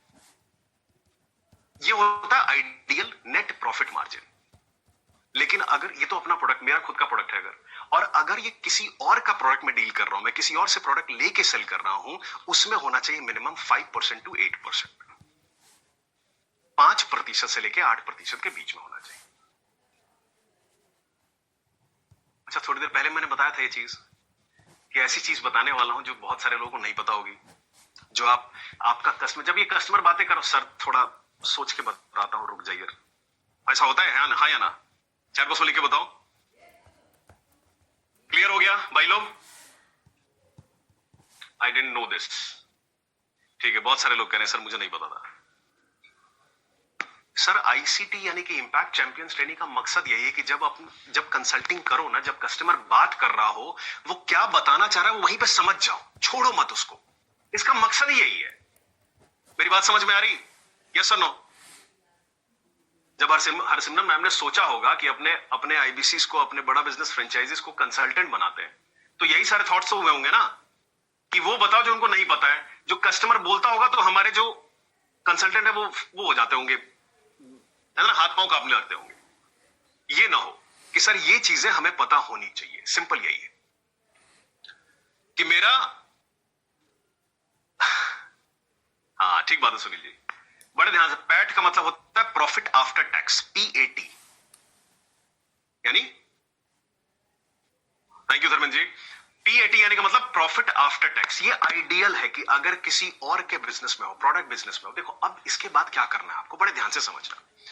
जब कस्टमर को ये बात समझ में आ जाए, जब आपका कस्टमर ये प्रॉब्लम लेके आए, तो दो चीजें होगी। नंबर 1, घबराना नहीं है, आपको पता होना चाहिए नेट प्रॉफिट मार्जिन का मतलब होता है प्रॉफिट, यानी कि जो ग्रॉस प्रॉफिट मार्जिन में से आपको टैक्स हटाना पड़ेगा, तब जाके वो मेरा नेट बनेगा।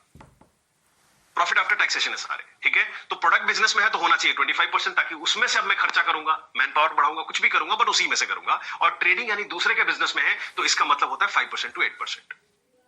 अब डिटेल में इसके अंदर जब और भी घुसेंगे ना, तो बहुत सारी चीजें होती हैं। रिटर्न ऑन एम्प्लॉयड होता है कि मेरे एम्प्लॉय का खर्चा कैसे जोड़ूंगा मैं, उस पर कितना रिटर्न होना चाहिए, वो सब अलग बात है। बट मोटा माटी क्या सबको समझ में आ गया कि जब कस्टमर आपसे बात कर रहा होगा तो क्या ये प्रॉब्लम समझ में आ जाएगी सबको? यस और नो? चैट बॉक्स में लिख के बता दो जल्दी से। क्लियर हो गया? सबको समझ में आ गया कि कस्टमर ये अगर प्रॉब्लम लिख के बताएगा तो यहां से ब्लैंक नहीं होंगे, समझा देंगे कस्टमर को कि हाँ ठीक बात है कि सर आपका जो ट्रेडिंग का बिजनेस है, आपका दूसरे का प्रोडक्ट सेल करते हो आप, तो आपका मार्जिन जो है वो 3 या 4% से, मतलब आपका जो नेट प्रॉफिट मार्जिन है अगर वो 3 या 4% है, इसका मतलब ये सबसे बड़ी प्रॉब्लम है। तो चलिए बात करते हैं उसके ऊपर। एटी का मतलब होता है प्रॉफिट आफ्टर टैक्स, ठीक बात है। यहां से समझने के बाद अब होता क्या है, एक बिजनेसमैन इन्हीं सब चक्करों में खोया रहता है, इन्हीं सब चक्करों में। अब इसके चक्कर में वो 5% to 8%, 15%, 25%, इस चक्कर में वो गल्ला छोड़ नहीं रहा है। उसको पता है कि गल्ला छोड़ेगा ना, जैसे ही गल्ला छोड़ेगा उसका प्रॉफिट मार्जिन और कम हो जाएगा। इस चक्कर में हर बिजनेसमैन बिजी तो है पर बिजनेस नहीं कर रहा है, व्यस्त इतना है, सुबह से लेकर शाम तक खाने की फुर्सत नहीं है, वो बिजी है, वो उसको बोलते हैं बिजीनेस, वो बिजनेस नहीं कर रहा है। इन्हीं सब चक्करों में क्यों? क्योंकि 1% का मार्जिन मैटर करता है ना। वो घुसा हुआ अपने मार्जिन में कि मैं बैठ जाऊंगा तो 2 सेल ज्यादा हो जाएगी, मेरा नेट प्रॉफिट मार्जिन ज्यादा बढ़ जाएगा। मैं जहां गल्ला छोड़ूंगा मुझे दिक्कत हो जाएगी, ये जो मेरी दुकान के अंदर 2 बंदे हैं बस देखने के लिए बेच नहीं पा रहे। सिंपल ही है, मेरी बात समझ में आ रही है? वो बिजी है लेकिन बिजनेस नहीं कर रहा है। इसी को बोलते हैं कि गल्ला कैसे छुड़वाएं। यही है हमारा अगला फ्रेमवर्क। क्या सबको समझ में आया? यस और नो? चैट बॉक्स में जल्दी से लिख के बताओ, समझ में आ रहा है? Is it clear everyone? इस चीज को बड़े ध्यान से समझो, बड़े ध्यान से इस चीज को समझना। यस यस यस ठीक बात है। देखो कितने सारे, हर चीज एक दूसरे से कनेक्टेड है कि वो क्या कर रहा है, वो एक एक प्रतिशत के मार्जिन पे फंसा हुआ बेचारा, उसी के बारे में सोच रहा है, उससे बाहर निकल नहीं पा रहा है। क्यों? गल्ला नहीं छोड़ना चाह रहा है। बैठा हूं तो सेल हो रही है, नहीं है। प्रॉब्लम स्टेटमेंट क्या है? प्रॉब्लम स्टेटमेंट क्या है? देखो, number one reason for business not growing, अगर कोई बिजनेस ग्रो नहीं कर रहा तो उसका पहला रीजन क्या होगा?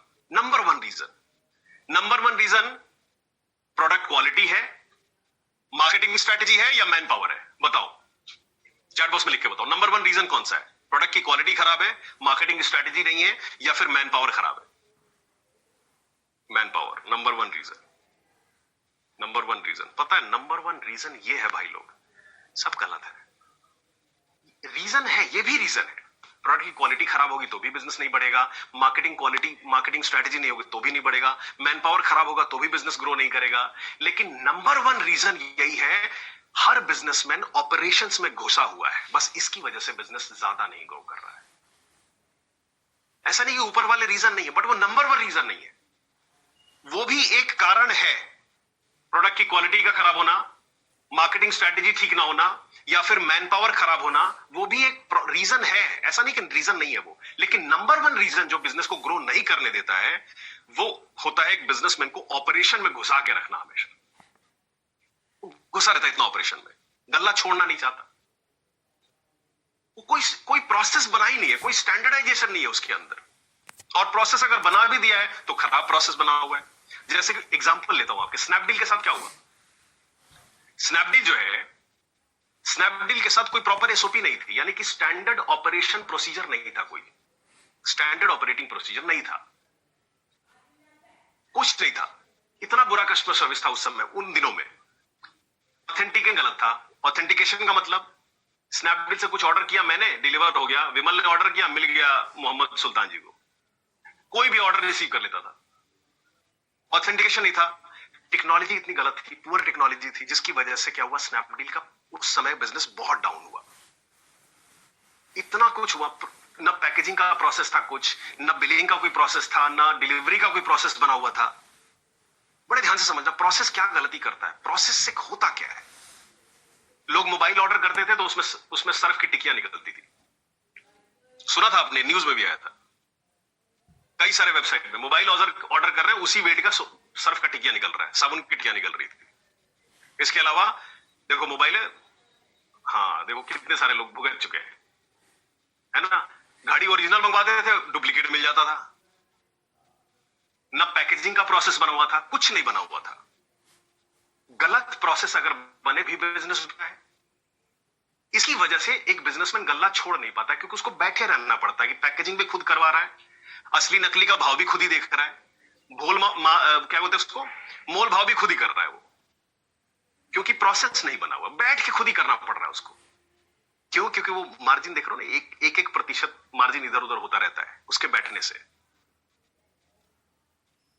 बड़े ध्यान से समझना इस चीज को, ये कितनी बड़ी प्रॉब्लम है। कस्टमर आपसे कहेगा, अच्छा प्रोसेस क्या कर देता है। केएफसी, आज की डेट में केएफसी इजिप्ट में, इंडिया में, मलेशिया में, है ना, इसके अलावा पाकिस्तान में, सिंगापुर में, थाईलैंड में, घाना में, ये ऐसे देश में केएफसी ऐसे एम्प्लॉइज को रखता है जो उसको बोलते हैं हियरिंग इंपेयर्ड, जो कान से सुन नहीं सकते, लेकिन इतना शानदार प्रोसेस बना के रखा है, इतना शानदार प्रोसेस बना के रखा है, सुन नहीं सकते कान से। आप कोलकाता, जो वेस्ट बंगाल के रहने वाले हैं, धर्मतल्ला एक जगह है, जाके देख लो, वहां पे केएफसी का एक आउटलेट है, 7 एम्प्लॉइज काम करते हैं और 7 कान से सुन नहीं सकते, बट प्रोसेस इतना शानदार बना हुआ कि किसी को बीच में घुसने की जरूरत नहीं है।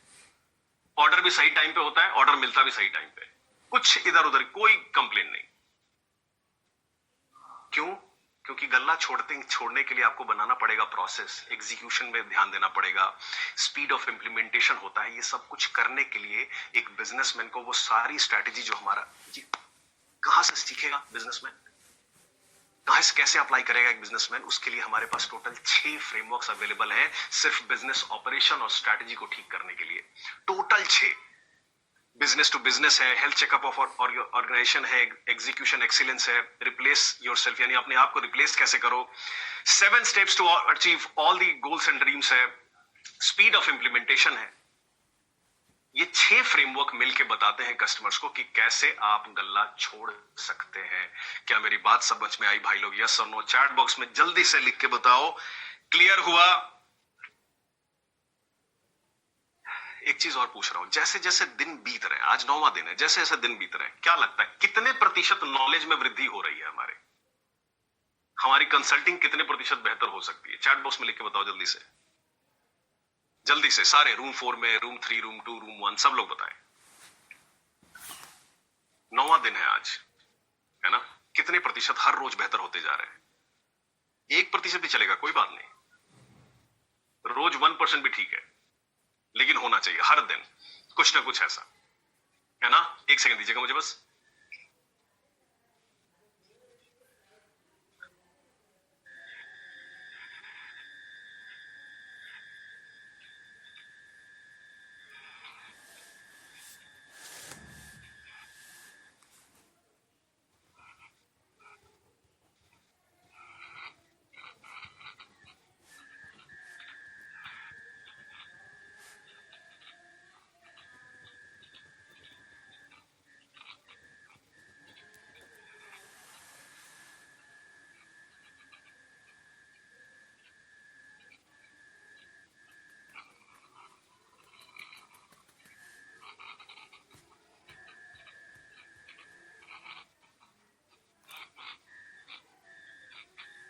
ओके भाई लोग, आई एम रियली सॉरी, एक टीवी स्क्रीन जो है बंद हो गई थी। बड़े ध्यान से समझिएगा इस चीज को। क्या मेरी बात समझ में आ रही भाई लोग कि कितने सारे फ्रेमवर्क, 6 फ्रेमवर्क है टोटल, जो कि सिर्फ और सिर्फ एक इस बात पे फोकस करते हैं कि एक बिजनेसमैन गल्ला छोड़ के कैसे बिजनेस को स्केल के बारे में सोचेगा। बड़े ध्यान से समझना इसको। बिजनेस टू बिजनेस बोलते हैं इस फ्रेमवर्क को।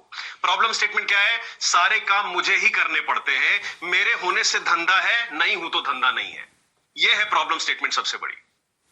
अगर कस्टमर बोलता है कि क्या करूं, सुबह से लेकर शाम तक व्यस्त हूं, सुबह से शाम तक व्यस्त हूं मैं, सुबह से शाम तक, तो वो क्या है? इसका मतलब ऑपरेशंस पे फंसा हुआ है वो पूरी तरीके से।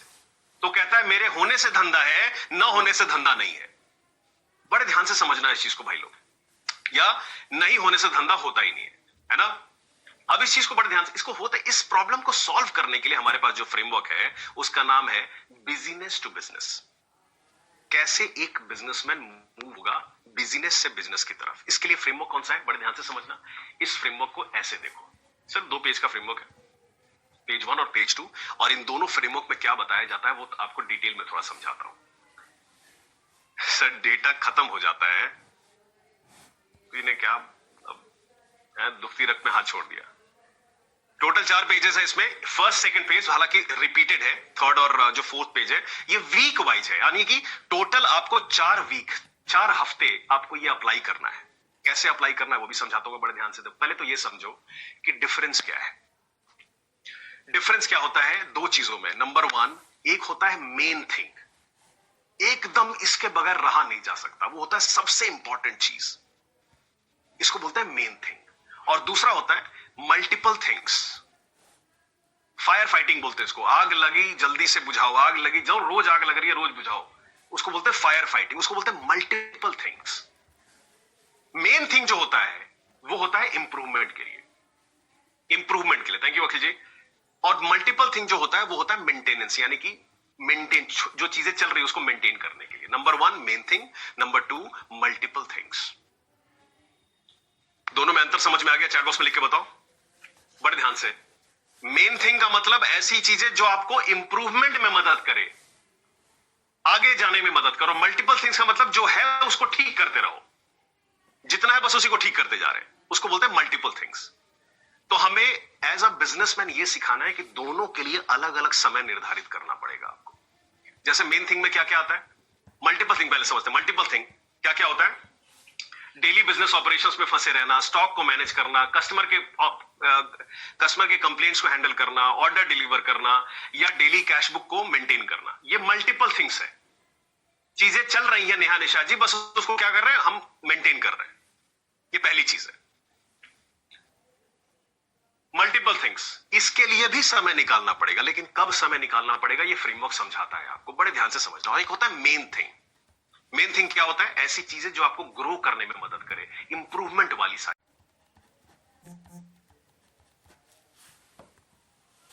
इसका स्क्रीनशॉट दिलवा दो जल्दी से, चैट कर दो। मल्टीपल थिंग्स ऐसी चीजें जो डेली मेंटेन करनी जरूरी है।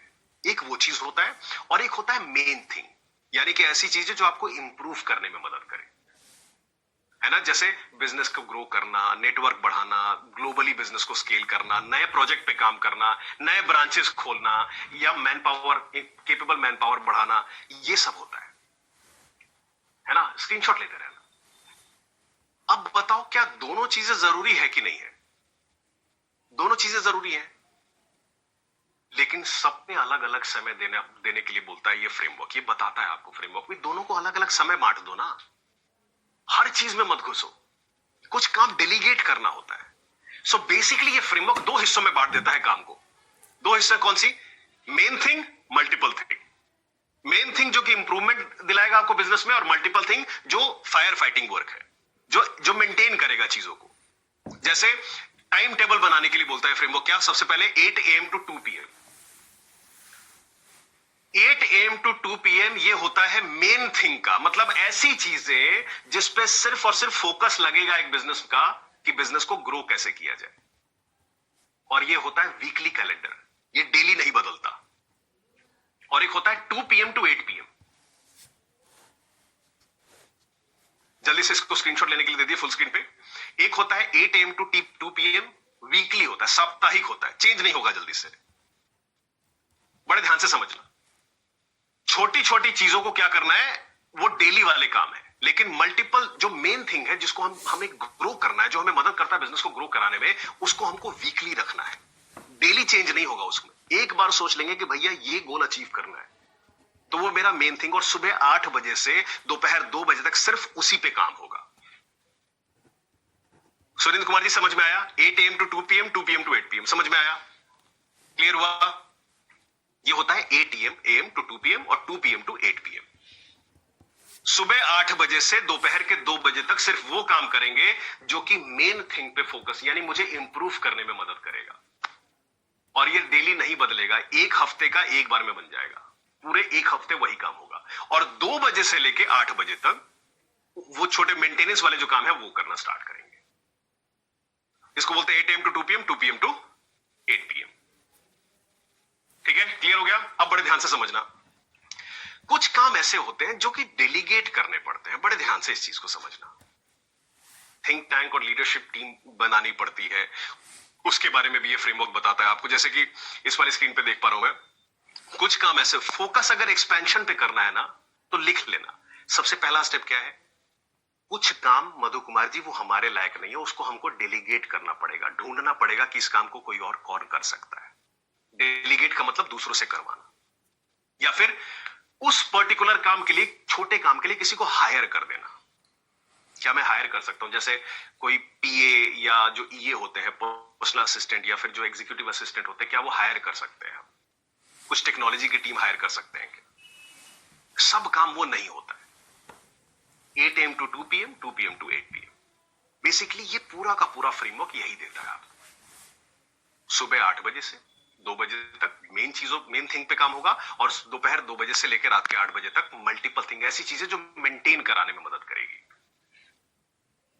अच्छा देखो, मेरी आईसीटी की जो टीम है वो मेरी घड़ी तरफ इशारा कर रही है, घड़ी तरफ कि सर घड़ी, कहने का मतलब कि समय हो चुका है। भाई लोग एक बार चैट बॉक्स में लिख के बताओ मुझे। नहीं, मैं समय घड़ी नहीं देख पाया आज, इसीलिए। और बीच में ना वो 2-3 मिनट का डिले भी हो गया था नेटवर्क इश्यू की वजह से, है ना। अच्छा, बड़े ध्यान से समझिएगा, है ना।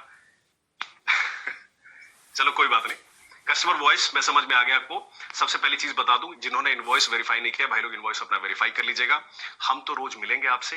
अभी 26, 27, 28 आपसे नहीं मिल रहे हैं। ये सेशन हम स्टार्ट करेंगे आपके लिए दोबारा से मंडे को आईसीटी में।